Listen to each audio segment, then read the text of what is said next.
Good evening, Byron Wood. We have got for you today chapter 5 of Finn Family Moomintroll. And it says in this chapter in which we hear of the Marmaluke hunt and of how the Moomin house is changed into a jungle. It was somewhere about the end of July and very hot in Moomin Valley. Not even the flies bothered to buzz. The trees seemed to be tired. The river was no longer fit for raspberry juice, but flowed narrow and brown through the dusty countryside. The hobgoblin's hat, which had been taken back into favour, stood on the chest of drawers under the mirror. Day after day, the sun beat down on the little valley lying hidden between the hills. The small creeping things hid themselves in the cool darkness. The birds were silent, and Moomintroll and his friends got peevish and quarrelled amongst themselves. "Mother," said Moomintroll, "find us something to do. We just quarrel, and it's so hot." "Yes, dear," said Moomin "I've noticed that. I should be glad to get rid of you for a bit. Can't you go off to the cave for a few days? It's cooler there, and you can swim and laze all day without disturbing anyone." "Can we sleep in the cave too?" Moomintroll asked excitedly. "Certainly," said Moomin "and don't come home until you're better tempered." It was very thrilling, really, to live in the cave. In the middle of the sandy floor, they put a kerosene lamp, and then everyone dug a hole to fit himself and made a bed in it. The provisions were divided into 6 big, equal portions, which included raisin pudding and pumpkin jam, bananas, marzipan pigs, and sweet maize, and a pancake as well for breakfast next day. A little breeze came murmuring sadly across the lonely shore, while the sun sank in a red glow, filling the cave with its last rays, a reminder of the mysterious darkness that was to come. Then Snufkin played his mouth organ, while the Snork Maiden laid her curly head in Moomintroll's lap, and everyone began to feel comfy inside after the raisin pudding. And as twilight came stealing into the cave, a nice, creepy feeling came over them. Sniff pointed out for the 100th time that it was he who had found the cave first, but for once nobody bothered to squash him. Then Snufkin lit the lamp and asked, "Shall I tell you something awful?" The Hemlin immediately wanted to know how awful. "About as awful as this," said Snufkin, stretching out his arms as wide as possible, "if you're any the wiser." "No, I'm not," replied the Hemlin, "but go ahead, Snufkin, and I'll tell you when I get frightened." "Good," said Snufkin. "It's a strange story, and I got it from the magpie. Well, at the end of the world there lies a mountain so high it makes you feel dizzy even to think about it. It is as black as soot, as smooth as silk, terribly steep. And where there should be a bottom there are only clouds. But high up on the peak stands the hobgoblin's house, and it looks like this." And Snufkin drew a house in the sand. "Hasn't it got any windows?" asked Sniff. "No," said Snufkin, "and it hasn't got a door either, because the hobgoblin always goes home by air, riding on a black panther. He goes out every night and collects rubies in his hat." "What did you say?" asked Sniff, with his eyes popping out of his head. "Rubies? Where does he get them from?" "The hobgoblin can change himself into anything he likes," Snufkin answered, "and then he can crawl under the ground and even down onto the seabed where buried treasure lies." "What does he do with all those precious stones?" asked Sniff enviously. "Nothing, he just collects them," said Snufkin, "like the Hemlin collects plants." "What was that?" asked the Hemlin, waking up in his hole. "I was saying that the hobgoblin has a whole house full of rubies," went on Snufkin. "They lie in heaps all over the place and are set into the walls like wild beasts' eyes. The hobgoblin's house has no roof, and the clouds that flow over it are as red as blood with the reflection of the rubies. His eyes are red too, and they shine in the dark." "Now I'm nearly frightened," said the Hemlin. "Do be careful how you go on." "How happy he must be, this hobgoblin!" exclaimed Sniff. "He isn't a bit," replied Snufkin, "and he won't be until he finds the king's ruby. It's almost as big as the Black Panther's head, and to look into it is like looking at leaping flames. The hobgoblin has looked for the king's ruby on all the planets, including Neptune, but he hasn't found it. Just now he's gone off to the moon to search in the craters, but he hasn't much hope of success, because in his heart of hearts the hobgoblin believes that the king's ruby lies in the sun, where he can never go because it is too hot. But is all this true? Asked the Snork's suspicious voice. Think what you like, said Snufkin carelessly, peeling his banana. Do you know what the magpie thinks? She thinks that the hobgoblin had a tall black hat, a hat that he lost when he went to the moon a couple of months ago. You don't mean it, burst out Moomintroll, and the others made excited noises. What's that? Inquired the Hemlin. What are you talking about? The hat, Sniff told him. The tall black hat I found last spring, the hobgoblin's hat. Snufkin nodded meaningfully. But suppose he comes back for his hat? Asked the trembling Snork Maiden. I shall never dare to look at his red eyes. We must talk to Mother about this, said Moomintroll. Is it far to the moon? Quite a distance, answered Snufkin. Besides, it's sure to take the hobgoblin a long time to search through all the craters. There was an anxious silence for a time, while everybody thought about the black hat standing on the chest of drawers under the mirror at home. And here is the hobgoblin riding on his black panther, flying through the sky.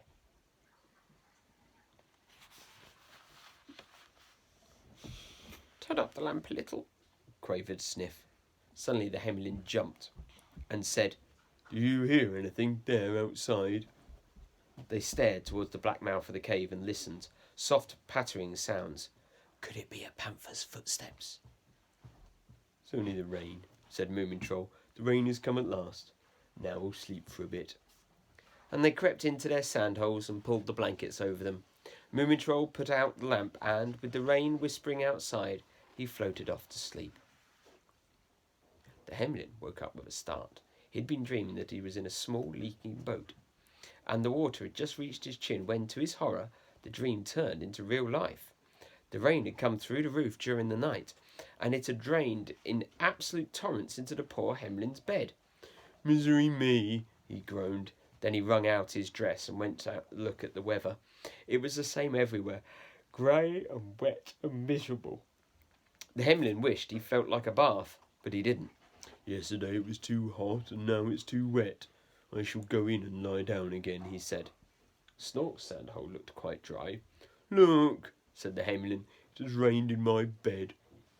Bad luck, said the Snork, and turned over onto his other side.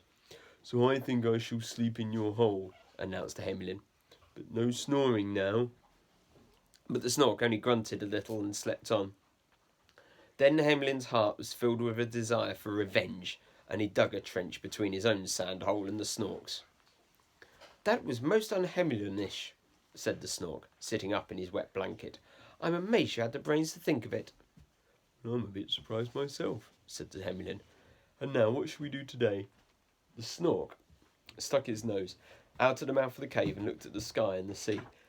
Then he said knowingly, Fishing. Wake up the others while I go and get the boat in order. And he strolled down on the wet sand and out onto the landing stage, which Moomin Papa had built, sniffing the sea air. It was quite still. The rain was falling softly, and each drop made a ring in the gleaming water. The Snork nodded to himself and took out the longest fishing line they had. Then he hauled out the landing net and baited the hooks while he whistled Snufkin's hunting song. And there is the Snork, out on the jetty, looking at the rain falling and making ripples in the sea. Everything was ready when the others came out of the cave. Ah, there you are at last, said the Snork. Hemel, take down the mast and put in the rowlocks. Must we fish? Asked the Snork Maiden. Nothing ever happens when we fish, and I'm so sorry for the little pike. Yes, but today something is going to happen, said her brother. You sit in the bows where you'll be least in the way. Let me help too, squeaked Sniff, catching hold of the line. He leapt down onto the edge of the boat, which tipped up, and the line got all tangled with the rowlocks and the anchor. Splendid, said the Snork sarcastically. Quite splendid. Thoroughly accustomed to the sea. Peace in the boat and all that. Above all, respect for other people's work. Ha! Aren't you going to scold him? the Hemlin asked incredulously. Scold? Aye, said the Snork, and laughed mirthlessly. Has the captain anything to say? Never. Put out the line as it is, it might catch an old boot. And he retired into the stern and dragged a tarpaulin over his head. Goodness gracious me, said Moomintroll. You'd better take the oars, Snufkin, while we unravel this mess. Sniff, you're a pain. I know, said Sniff, glad to have something to do. Which end shall we begin? In the middle, said Moomintroll, and don't get your tail tangled up in it too. And Snufkin slowly rowed the adventure out to sea. While all this was happening, Moomin Mama was bustling about, feeling very pleased. The rain fell gently on the garden. Peace, order and quiet reigned everywhere. Now everything will grow, said Moomin Mama to herself, and oh, how wonderful to have her family safely away in the cave. She decided to do a bit of tidying up and began to collect socks, orange peel, Moomintroll's strange stones, bits of bark, and all sorts of odd things. In the wireless set, she found some poisonous pink perennials that the Hemlin had forgotten to put into his plant press. Moomin Mama twirled them into a ball, while she listened thoughtfully to the soft murmur of the rain. Now everything will grow, she said once again, and without thinking what she was doing, she dropped the ball into the hobgoblin's hat. Then she went up to her room for a snooze, for Moomin Mama dearly loves to snooze while the rain patters on the roof. Do you think if something's going to happen to the things dropped in the hat? Meanwhile, in the depths of the sea lay the Snork's long fishing line, waiting. It had already waited 2 hours, and the Snork Maiden was getting desperately impatient. Anticipation is the best part, Moomintroll told her. There might be something on every hook, you know. This fishing line had lots of hooks. The Snork Maiden sighed a little. Anyway, you know that when you sink the line, it has bait on it, and when you haul it up, it has a fish. Or there might be nothing at all, said Snufkin. Or there might be an octopus, said the Hemlin. Girls never understand these things, said the Snork. Now we can begin to pull it up. But nobody must make a sound. Be quiet, everyone. The first hook came up. It was empty. The second hook came up. It was empty too. It only shows that the fish go deep and are awfully big, said the Snork. Quiet now, everybody. He pulled up 4 more empty hooks and said, This is a cunning one. He's eaten up all our bait. Gosh, he must be huge. Everybody leant over the side and peered down into the black depths. What sort of a fish do you think it is? Asked Sniff. A marmalook at least, said the Snork. Look, 10 more empty hooks. Dear, dear, said the Snork Maiden sarcastically. Dear, dear to you, said her brother angrily, and went on hauling. Be quiet, otherwise you'll frighten him away. Hook after hook came up, twisted with seagrass and seaweed. No fish, absolutely nothing at all. Suddenly the Snork shouted, Look out, it gave a pull. I'm absolutely sure it gave a pull. A marmalook, squeaked Sniff. Now you must keep calm, said the Snork, who felt anything but calm himself. Dead silence, here he comes. The tight line had suddenly gone limp, but far down in the mysterious green depths gleamed something white. Was it the Marmalook's pale belly? Something huge and terrible seemed to rise up from the strange underwater scene. It was green and mushy like the stem of a great jungle plant, and it slid up under the boat. The landing net! Screamed the Snork. Where's the landing net? At the same moment the air was filled with noise and flying foam. A terrific wave caught the adventurer up on its crest and dashed the fishing line down on the deck. Then suddenly all was still again. Only the broken line dangled sadly over the side, and a huge whirl in the water marked where the monster had passed. Now who said it was a pike? The Snork asked his sister bitterly. I shall never get over this as long as I live. This is where it broke, said the Hemlin, holding up the line. Something told me it was too thin. There's the scene where the fish, gigantic fish's tail, you can see, made giant waves, washing the boat everywhere in all directions. There you go. Oh, do shut up, said the Snork, and hid his face in his paws. The Hemlin wanted to say something, but Snufkin kicked him on the shins. They all sat in hopeless silence. Then the Snork Maiden said, rather timidly, What do you think about having another try? We could use the painter for a line. The Snork grunted. After a while he said, what about the hooks? Your pocket knife, said the Snork Maiden. If you open the blade and the corkscrew and the screwdriver and the instrument for taking stones out of horses' hooves, he's sure to catch on to something. The Snork took his paws away from his eyes and said, yes, but we haven't any bait. Pancake, said his sister. The Snork considered this for a time, while they all held their breath with excitement. At last he said, of course, if the Marmaluke eats Pancake, then... And everyone knew that the hunt would go on. They tied the pocket knife firmly to the painter with a bit of wire that the Hemmelin had in his skirt pocket. They stuck the Pancake on the knife and dropped the whole lot overboard. Now the Snork Maiden's blood was up, and she was excited as the others. You're like Diana, said the Moomintroll admiringly. Who's that? She asked. Goddess of the chase, he replied, as beautiful as the wooden queen and as clever as you. Said the Snork Maiden. At that moment the adventure keeled over a little. Hush, said the Snork, he's nibbling. There was another twitch, this time more violent, and then came a furious jerk that knocked them all over. Help! Screamed Sniff. He's going to gobble us up. The adventure's bows dipped alarmingly, but she righted herself again and set off at a terrific speed towards the open sea. The painter was stretched out, tight as a bowstring, in front of her, and disappeared in a flurry of foam below the surface. The Marmaluke obviously liked Pancake. Keep calm, yelled the Snork. Calm in the boat, every man to his post. As long as he doesn't dive, thought Snufkin, creeping into the bows. But the Marmaluke set a course straight out to sea, and soon the shore lay like the sweep of a paintbrush far behind them. How long do you think you'll be able to hold on? Asked the Hemmelin. If the worst comes to the worst, we can cut the line, said Sniff. Never, declared the Snork Maiden, shaking her curly fringe. And then the Marmaluke gave his huge tail a whisk and swung round, making for the coast again.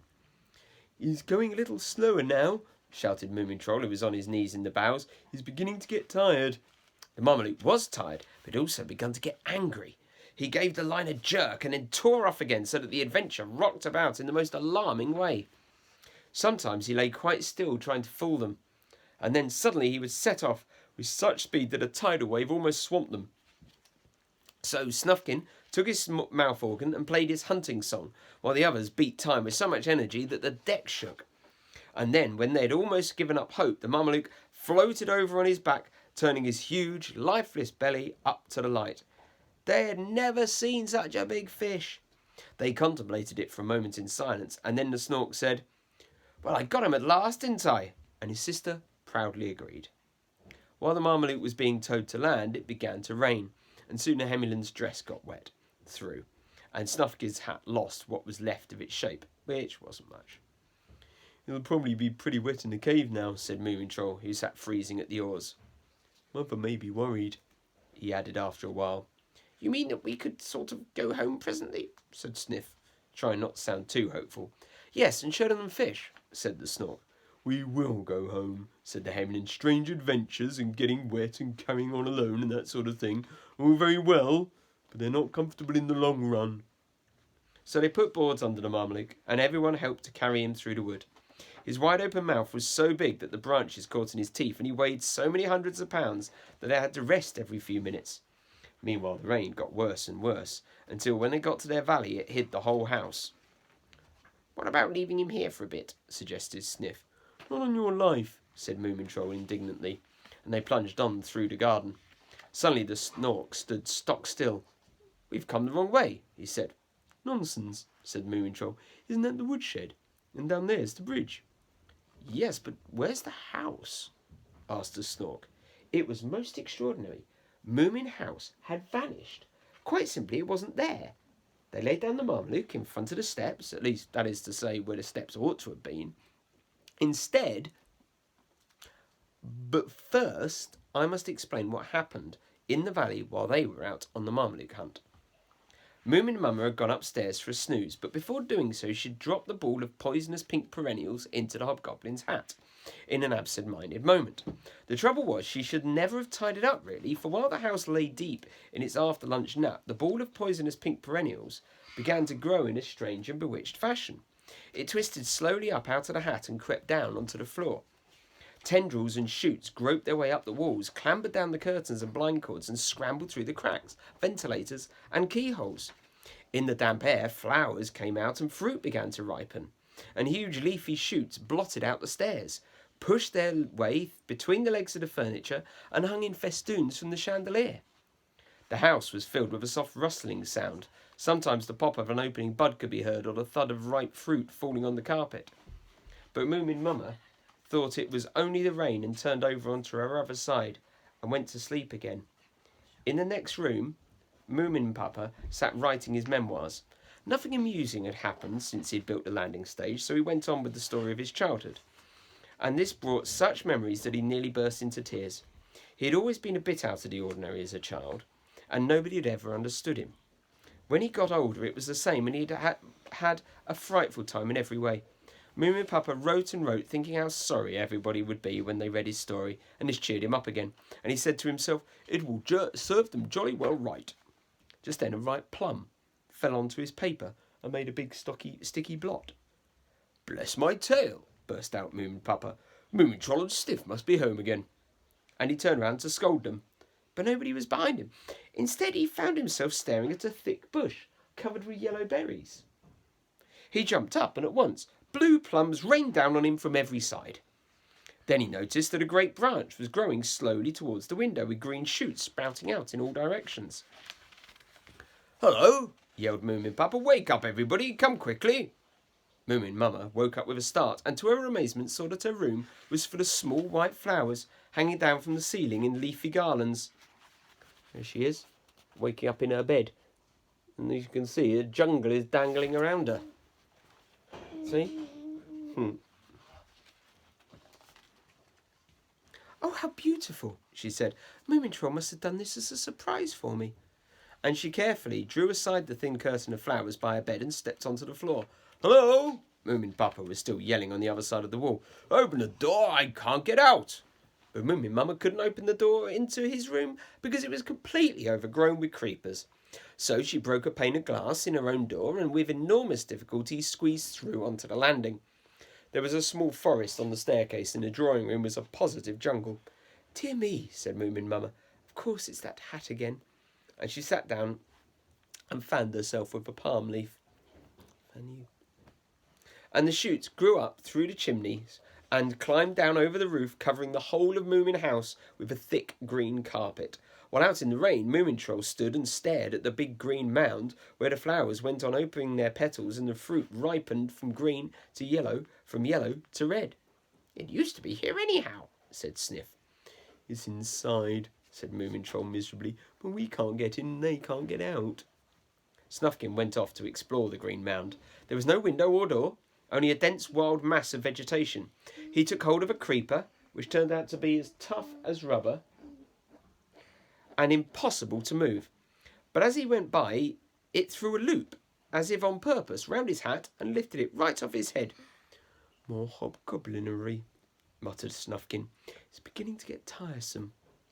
Meanwhile, Sniff ran across the overgrown veranda and with a delighted squeak discovered that the door to the cellar was still open.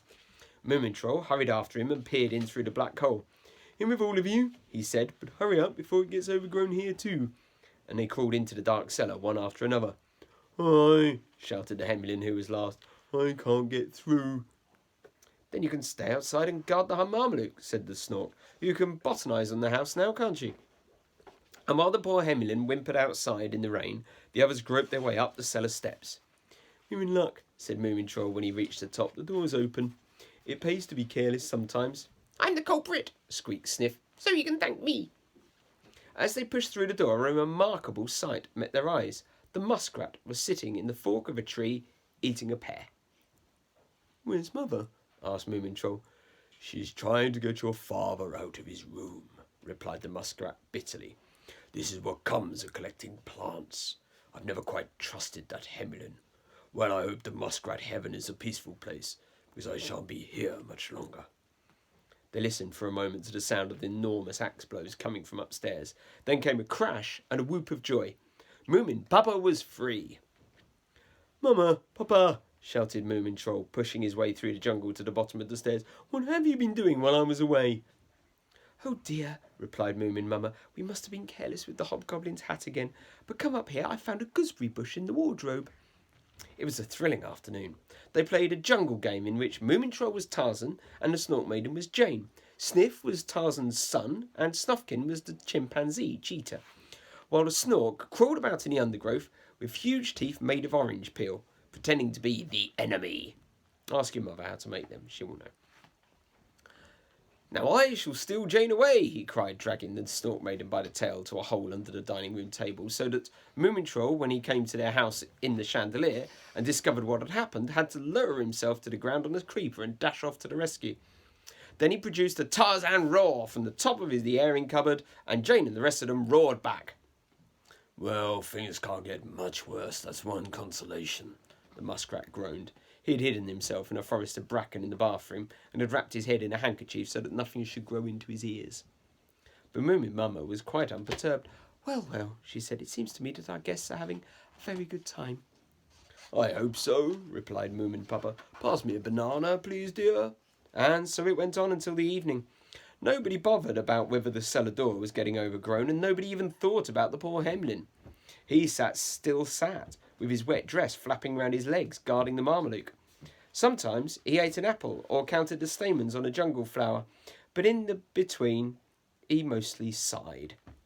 Here's a picture of them all in the jungle. Yeah, the whole Moomin family, swinging off the lights, growling at each other, eating fruit everywhere.